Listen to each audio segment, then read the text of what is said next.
Culture fair intelligence जो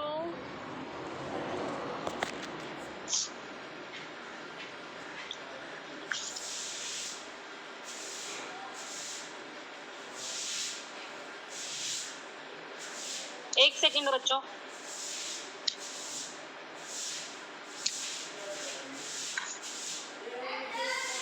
अभी बच्चे ऐड हो रहे हैं, 2 मिनट और वेट कर लेते हैं। मैम आप कैसे हो? आपको शायद कोविड हो गया था ना?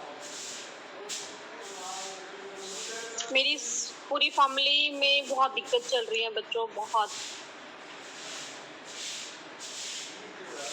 सभी मैं चीज को बहुत नजदीक से फील कर रही हूँ और बहुत खतरनाक है ये चीजें।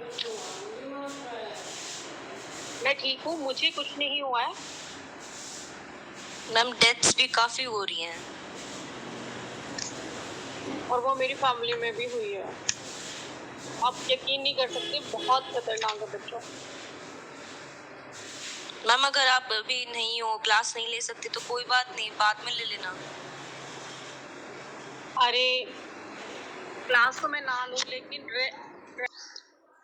कल्चर फेयर इंटेलिजेंस टेस्ट, ठीक है, जो हमारा कल्चर फेयर इंटेलिजेंस टेस्ट है बच्चों, ये कैटल नहीं दिया है, कैटल RB कैटल CATTEL, ठीक है। जो नाम से पता चल रहा है कल्चर फ्री है ये। इसका सबसे पहले इसको निर्माण किया गया 1940 में। इसके बहुत सारे रिवाइज्ड हुए हैं, संशोधन किया गया है इसको। इसकी 3 मापनियां हैं, 3 स्केल हैं। जो फर्स्ट स्केल है बच्चों, प्लीज सभी लिखेंगे। जो हमारा फर्स्ट स्केल है वो 4 से 8 साल के बच्चों के लिए है, और जो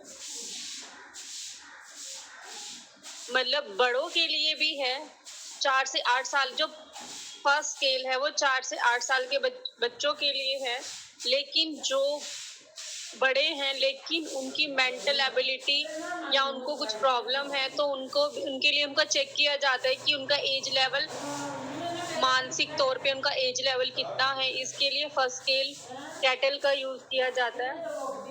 सेकंड स्केल 8 से 13 साल के बच्चों के लिए चेकिंग के लिए होता है। और जो थर्ड स्केल है, कई ना तुम्हें नेट पे ना ये ना चीज भी मिल सकता है तुम्हें। जैसे मैं बोल रही हूँ 8 से 13 वर्ष, तो वो 8 से कई बार 14 भी होता है। तो आप उसको लेकर कंफ्यूज मत होना, कहीं पे नेट पे 8 से 14 भी मिलेगा, 8 से 13 भी मिलेगा। तो 8 से 14 साल या 13 साल के बच्चों के लिए है ये थर्ड स्केल, 13 साल से अधिक के लिए और कॉलेज के बच्चों के लिए भी है। ये जो टेस्ट है हमारा फर्स्ट जो हमारा स्केल है उसके सामने ही लिख लो, उसमें 8 सब टेस्ट हैं। फर्स्ट स्केल में जो 4 से 8 साल के बच्चों के लिए था उसमें 8 सब टेस्ट हैं। प्रत्येक टेस्ट में 12 आइटम है। टोटल जो फर्स्ट स्केल है उसमें 96 आइटम बनेंगे, 96 आइटम। और इसको करने में मैम ये 8 सब टेस्ट हैं और हर टेस्ट में कितने आइटम्स हैं? 12 आइटम है हर सब टेस्ट में। टोटल 96 आइटम हो गए पूरे फर्स्ट स्केल में। और इनका हर एक स्केल का जो टाइमिंग है वो 22 मिनट है।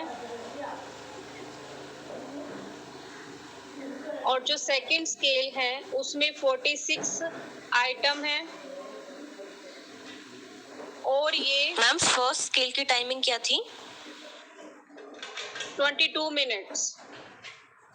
एडमिनिस्ट्रेशन टाइम 22 मिनट्स है। सेकंड स्केल है उसके 46 आइटम है। और इसका जो इसको कई जगह 12 मिनट बोला है, कई जगह आपको नेट पे 12.5 भी मिलेगा और कई जगह 13 भी मिलेगा।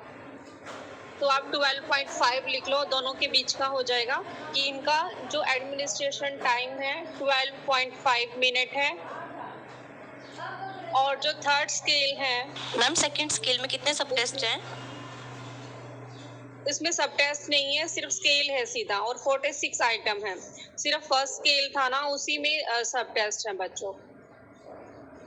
जो सेकंड है उसमें 46 आइटम है, एडमिनिस्ट्रेशन टाइम 12.5। थर्ड स्केल उसमें 50 आइटम है, और इनका जो एडमिनिस्ट्रेशन टाइम भी इसका भी 12.5 है। जो कैटल ने दिया था ये बच्चों, इसमें क्या है कि जितने भी हमारे कल्चरल फैक्टर्स होते हैं उनको कंट्रोल करके इंटेलिजेंस को मेजरमेंट करता है। इसमें जितने भी आइटम कुछ ऐसे होते हैं मतलब जिसमें स्पेसिफिक कल्चर नॉलेज की ज़रूरत नहीं होती, और इसमें वो किसी भी संस्कृति कल्चर में उसका वो कहीं पे भी बड़ा हुआ हो उसका आंसर वो कर सकता है। इसमें क्या है कि इसमें कुछ आपको एब्स्ट्रैक्ट पिक्चर्स होती हैं इसमें, जो उसमें ये कोशिश की जाती है कि इसमें वे सारी ऐसी समस्याएं ली गई हैं, हर एक आइटम में ऐसी समस्याएं ली गई हैं जिसमें कल्चरल फैक्टर्स नहीं आ रहे हैं, कोई भी किसी भी कल्चर के बारे में बात नहीं हो रही। दूसरा, किसी भी एनवायरमेंट इफेक्ट को भी शामिल नहीं किया गया है। इससे एक तरीके से जो स्पीयरमैन का जो जी फैक्टर है होता है ना, स्पीयरमैन का जी फैक्टर याद है तुम्हें? मैंने तुम्हें करवाई थी स्पीयरमैन की थ्योरी, स्पीयरमैन की थ्योरी जिसमें दो फैक्टर थे, जी फैक्टर और एक स्पेसिफिक फैक्टर, एक जनरल फैक्टर और एक specific factor. Two factor theory है जो स्पीयरमैन की। यस मैम, ठीक है। चलो तुम बस इसको सिर्फ ये याद कर लो कि स्पीयरमैन के जी फैक्टर की ये चेकिंग करता है ये, ठीक है। ये वाला जो टेस्ट है स्पीयरमैन के जी फैक्टर की मेजरमेंट करता है। कैटल को सबसे पहले ये क्रेडिट दिया गया कि उसने first time culture fair intelligence test का निर्माण किया, लेकिन पहले कैटल ने इसका नाम कल्चर फ्री इंटेलिजेंस टेस्ट लिखा था, लेकिन बाद में बहुत ज़्यादा जैसे उसके ऊपर बोला गया कि कोई भी ऐसा टेस्ट नहीं हो सकता कि जो पूरी तरीके से संस्कृति के प्रभाव से मुक्त ना हो, कहीं ना कहीं कल्चर इफेक्ट जरूर आएगा, तो आप उसको कल्चर फ्री नहीं लिख सकते। बाद में इसके नाम को रिवाइज किया गया और इसको कल्चर फेयर इंटेलिजेंस टेस्ट नाम दिया गया, लेकिन फिर भी ये बोला गया कि फेयरनेस का मतलब भी यही होता है कि मतलब उसमें एक स्वच्छता, मतलब उसमें बिल्कुल भी संस्कृति नहीं है। तो इस चीज पे आजकल जो अभी यूज हो रहा है कल्चर रेड्यूस इंटेलिजेंस टेस्ट, ये नाम यूज किया जा रहा है कि कल्चर को थोड़ा सा हमने रेड्यूस किया है intelligence test, culture reduce intelligence test. अगर आपके तीनों में से कोई भी नाम आ जाता है तो आपको कैटल का लिखना है, ठीक है। Culture free, culture fair, culture reduce, ये तीनों नाम क्योंकि बाद में रिवाइज हो के हुए हैं, तो इस तरीके से इसको किया जाता है। अच्छा, इसमें एक तरीके से ये परफॉर्मेंस टेस्ट होता है बच्चों, और इसमें बहुत सारे पिक्चर्स हैं, बहुत सारे इसमें फिगर्स हैं, वो यूज़ की जाती हैं। अच्छा, इस टेस्ट में हम ओरल रिस्पॉन्स भी ले लेते हैं सब्जेक्ट का कि आप मौखिक तौर से बता दीजिए कि इस चीज़ का क्या आंसर है। और इसको पावर टेस्ट भी कहते हैं क्योंकि इसमें बहुत जल्दी जल्दी करवाते हैं ना, और इस टेस्ट के जो आइटम हैं वो नॉन वर्बल कंटेंट होते हैं, यानी जिसमें शब्दों का इस्तेमाल नहीं किया जाता, नॉन वर्बल कंटेंट में होते हैं, नई नई समस्याओं का समाधान करते हैं, ठीक है। अच्छा, इसकी जो स्कोर की रेंज है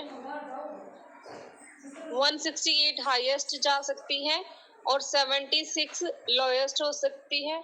इसका जो स्टैंडर्ड डेविएशन है बच्चों 24 माना गया। इतना इजी सा टेस्ट था, ज्यादा नहीं है। 76। और हाईएस्ट मैम? मैं आपसे बाद में बात करूँ?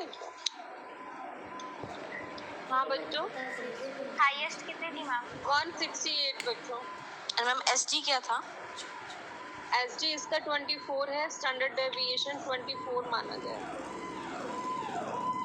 नेक्स्ट भी करवा दूं क्या Raven progressive matrix, yes ma'am. या फिर पहले इसका नोट्स तैयार कर लो बच्चों, इसके जो इसका मटेरियल बहुत कम मिलेगा तुम्हें। मैम आपके पास कोई बुक है जिसमें इसका मटेरियल हो? है, बुक थी मेरे पास, लेकिन वो मेरी कॉलेज में पढ़ी थी। अभी जो है मैं जो साइकोलॉजिकल असेसमेंट की जो बुक है, सभी के पास है ना वो? हिंदी मीडियम साइकोलॉजिकल असेसमेंट की बुक सभी बच्चों के पास है ना? हिंदी मीडियम बच्चों के पास नहीं है क्या ये बुक? No ma'am. मैंने लास्ट टाइम तुम्हें दिलवा रखी है, तुमने अभी तक नहीं ली है।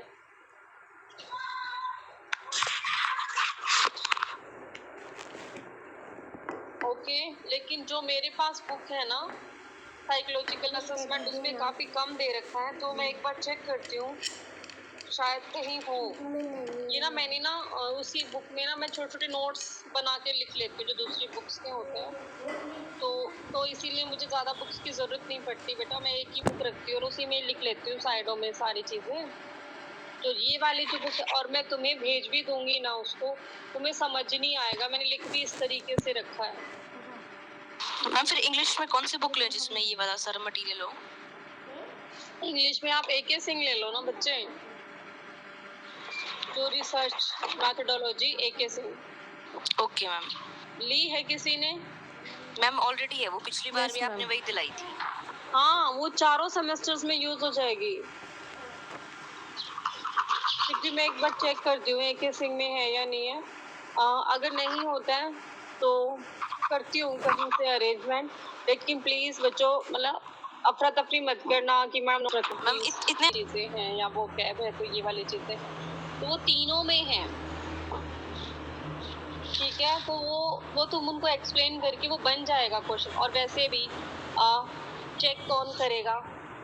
जो रिसर्च पढ़ाता है, और रिसर्च पढ़ाता है उसको पता है कि इसका मटेरियल है ही नहीं, इसमें सिर्फ यही चीजें हैं उस टेस्ट की, देन वो कहाँ से लिखेंगे? जो चीजें हैं वही तो लिखोगे तुम।